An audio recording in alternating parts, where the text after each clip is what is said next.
दोस्तों, चीन एक ऐसा देश है जो रोज रोज नई इन्वेंशन कर रहा है और अनोखी टेक्नोलॉजीज का इस्तेमाल कर रहा है। चीन ने अपनी जमीन पर इतने खाली निर्माण कर दिए हैं कि उसकी जमीन अब लगभग खत्म हो चुकी है। तो अब चीन समंदर की तरफ बढ़ रहा है और ऐसे तरीके ढूंढ रहा है जिससे पानी में भी कुछ ना कुछ बनाया जा सके और पानी की सतह को भी यूटिलाइज किया जा सके। इसी बीच एक नई टेक्नोलॉजी डेवलप हो गई है दोस्तों, जिससे पानी की सतह भी काम में ली जा सकती है। ऐसे में दोस्तों, क्या है वह लेटेस्ट टेक्नोलॉजी और चीन इसका कैसे इस्तेमाल कर रहा है, इस बारे में आज हम आपको इस वीडियो में विस्तार से बताने वाले हैं। तो चलिए देखते हैं। दोस्तों, इस टेक्नोलॉजी का नाम है फ्लोटिंग आर्टिफिशियल आइलैंड, जिसमें पानी का सहारा लिया जा रहा है। पेड़ पौधे उगाने के लिए यह एक फ्लोटिंग मेट है जिसके कई फायदे हैं, जिससे पेड़ पौधे भी उग जाते हैं और जब इनकी लेंथ बढ़ जाती है तब यह पूरी मेट एक आइलैंड जैसी दिखाई देती है। साथ ही वाटर वेस्ट भी बहकर यहाँ आ जाता है और पौधों की जड़ों को बांधने का काम करता है और बाकी पानी साफ रहता है। मछलियों के लिए भी यह सेंटर की तरह काम करता है। एक बड़े से तालाब में आप इस तरह की फ्लोटिंग मेट्स बिछाकर किसी भी तरह की शेप का आइलैंड बना सकते हैं। दोस्तों, यह एक सोइल लेस स्ट्रक्चर है। पानी में जो सेंडिमेंट्स मौजूद होते हैं वही प्लांट्स के लिए काफी है। यह फ्लोटिंग मेट्स वाकई इकोसिस्टम के लिए काफी यूजफुल इन्वेंशन है और सबसे अच्छी बात तो यह है कि इन्हें वेस्ट प्लास्टिक बोतल से बनाया जाता है, जिससे प्लास्टिक भी इकोसिस्टम को इम्प्रूव करने में काम आती है। दोस्तों, ऐसे में अब इस तरह के कॉन्सेप्ट का इस्तेमाल करते हुए चीन में लोग अपने घर भी पानी के ऊपर बनाने लगे हैं। हाल ही में चीन में रहने वाले एक शख्स ने अपने दोस्त के साथ मिलकर पानी में तैरने वाले घर का निर्माण किया है। बता दें कि यह तैरने वाला घर चीन के फुजियान प्रोविंस में बना हुआ है और इस घर को लोनली होटल बाय द सी के नाम से जाना जाता है। कोस्ट लाइन और उनके दोस्त ने इस घर का नाम हैक्सी रखा है और 16 बड़े एंकर या लंगर का इस्तेमाल करके इस घर को एक जगह पर स्थिर रखा गया है और प्रत्येक लंगर 1 टन वजन का है और इस घर को एक जगह से दूसरी जगह ले जाना काफी आसान है। इसके लिए लंगरों को ऊपर खींचकर नई जगह पर एक पावर बोट के सहारे इस घर को ले जाया जा सकता है। घर का साइज 600 स्क्वायर मीटर है तथा इस घर में काफी इंडोर और आउटडोर जगह है। यह अनोखा तैरता घर डोंगसान के तट से महज 500 मीटर की दूरी पर स्थित है और घर पूरे समुद्र का 360 डिग्री व्यू देता है। साथ ही घर के अंदर का इंटीरियर सभी को चौंकाने वाला है। कोस्ट लाइन और उनके दोस्त डॉन जिनमेंग को यह घर लगभग 45 लाख रुपए का पड़ा, जो कि जमीन पर घर बनाने के मुकाबले में काफी सस्ता है, क्योंकि अगर यही घर वो जमीन पर बनवाते तो काफी महंगा पड़ता। दोस्तों, ऐसे में इस खबर के बारे में आपकी क्या राय है, हमें कमेंट करके जरूर बताएं और साथ ही इस वीडियो को ज्यादा से ज्यादा लाइक और शेयर जरूर करें। दोस्तों, किम जोंग उन जिसे पूरी दुनिया जानती है, उसके खौफनाक नियम भी दुनिया जानती है, लेकिन यह शायद ही किसी को पता होगा कि उन्होंने अपनी पत्नी के लिए कितने खतरनाक नियम बना रखे हैं। किम जोंग उनकी पत्नी कैसे रहती है और उन्हें अपने पति के कठोर नियम को मानकर कैसे रहना पड़ता है, यह सुनकर भारत की सभी पत्नियां हैरान हो जाएंगी। और ये न्यूज इसलिए वायरल हो रही है क्योंकि हाल ही में किम जोंग उन ने अपनी पत्नी के खिलाफ जो कुछ किया ना दोस्तों, वह काफी चर्चा में है।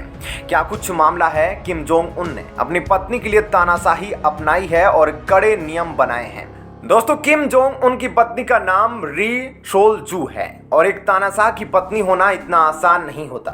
यह शायद री सोल जू से बेहतर और कोई जान नहीं सकता, क्योंकि किम जोंग उनकी पत्नी को ऐसे सख्त नियमों का पालन करना पड़ता है जो दुनिया में शायद ही किसी राष्ट्राध्यक्ष की पत्नी को करना पड़ता हो, क्योंकि तानाशाह किम जोंग उन ने अपनी पत्नी के लिए भी अजीबोगरीब नियम बना रखे हैं। री सोल जू को कभी भी अपनी मर्जी से कहीं जाने की इजाजत नहीं है, यहाँ तक कि उनके अकेले ऑफिशियल ट्रिप ना के बराबर होते हैं और उन्हें हमेशा अपने पति किम जोंग उनके साथ ही देखा जाता है। ऐसे में री सोल जू कहाँ जाएगी और कहाँ नहीं जाएगी, यह किम जोंग उन ही तय करते हैं। कहा जाता है कि री सोल जू को पब्लिक इवेंट में खासकर तब लाया जाता है जब किम जोंग उन को उनके सॉफ्ट साइड को पब्लिक में दिखाना होता है। उन्होंने अपनी पत्नी के किसी भी तरह की कवरेज पर भी सख्त नियम बनाए हुए हैं। ऐसे में जब तक किम जोंग उन ने इजाजत नहीं देते तब तक उनकी पत्नी के बारे में नॉर्थ कोरिया में ना तो कोई लिख सकता है, ना ही कोई उनकी तस्वीर छाप सकता है। उत्तर कोरिया में किसी भी महिला को टाइट जींस टॉप या इस तरह के कपड़े पहनने की इजाजत नहीं है और यही नियम री सोल्जू को भी फॉलो करने होते हैं और फर्स्ट लेडी होने के नाते ये सभी नियम उनके लिए और भी ज्यादा स्ट्रिक्ट है। ऐसे में पब्लिक में वह ज्यादातर फॉर्मल स्टाइल के टॉप, स्कर्ट और जैकेट में नजर आती है। ऐसे में उनकी स्कर्ट की लेंथ भी घुटनों तक की या उससे नीचे की होती है, उससे ऊपर नहीं। इसके अलावा अगर वह कोई स्टाइलिश ड्रेस भी पहनती है तो उसका लुक हमेशा फॉर्मल ही होता है। इसके साथ ही उन्हें ज्यादा इंच वाली हील पहनने की इजाजत नहीं है। इसके साथ ही इस कपल में प्रेगनेंसी को लेके फैसला भी किम जोंग उन का ही होता है। ऐसे में री सोल्जू को यह फैसला लेने का हक नहीं है कि वह कितनी बार मां बनना चाहती है, यानी कि बच्चों से जुड़ा कोई भी फैसला किम जोंग उन के हाथों में ही होता है। बताया जाता है कि री सोल्जू 3 बच्चों की मां है, लेकिन अभी तक इस बारे में ऑफिशियल पुष्टि नहीं की गई है क्योंकि किम जोंग उन अपनी पर्सनल लाइफ को काफी ज्यादा सीक्रेट रखते हैं। इसके अलावा यह भी बताया जा रहा है कि री सोल्जू की शादी के बाद अपने परिवार में मिलने तक की इजाजत भी नहीं दी गई थी। ऐसे में शादी के बाद ऐसा बहुत कम हुआ है जब वह अपने घर जा सकी हो या फिर अपने किसी परिजन से मिली हो, और इस फैसले को भी काफी ज्यादा सीक्रेट रखा गया है। इतना ही नहीं, किम जोंग उन ने अपनी पत्नी की पुरानी पहचान छुपाने के लिए उनका नाम तक बदल दिया था। कई मीडिया रिपोर्ट्स में यह भी कहा जाता है कि री सोल्जू एक चीयर लीडर थी, लेकिन शादी के बाद किम जोंग उन ने उनकी सभी सीडी को जला दिया था और उनके सभी वीडियोस को डिलीट करवा दिए थे। इसके साथ ही तानाशाह ने अपनी पत्नी और बच्चों के लिए स्पेशल फोर्स भी बना रखी है जो 24 घंटे तक उनके हर काम और मूवमेंट पर नजर रखती है। दोस्तों, ऐसे में इस बारे में जानकर आपको कैसा लगा हमें कमेंट करके जरूर बताएं और साथ ही इस वीडियो को ज्यादा से ज्यादा लाइक और शेयर जरूर करें।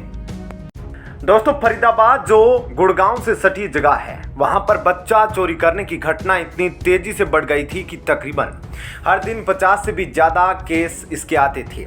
लेकिन बच्चा चोरी करके बेचने वाले इस गैंग का पर्दाफाश हो गया है और पर्दाफाश कैसे हुआ यह जानकर थोड़ा फिल्मी लगेगा आपको, लेकिन देख सकते हैं कि एक लेडी आईपीएस ऑफिसर ने ग्राहक बनकर बच्चे बेचने वाले गैंग को पकड़ा।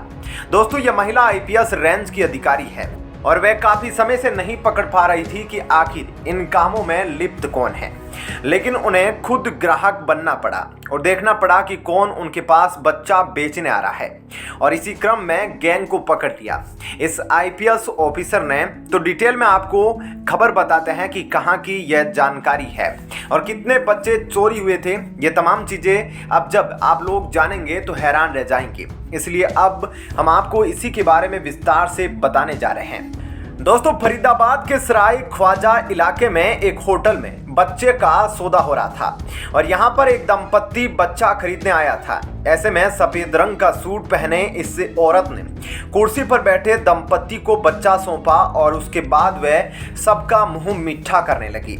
महिला के हाथ में बच्चा आते ही महिला के साथ बैठे पति ने सामने कुर्सी पर बैठी महिला को पैसे से भरा एक थैला थमाया और खुशी खुशी मिठाई खाने लगे। इतने में पीछे से आवाज आई, बुला लो पुलिस को। इसके बाद छापेमार अंदाज में पुलिस की एंट्री हुई और बच्चे बेचने वाले इस गिरोह को दबोच लिया गया।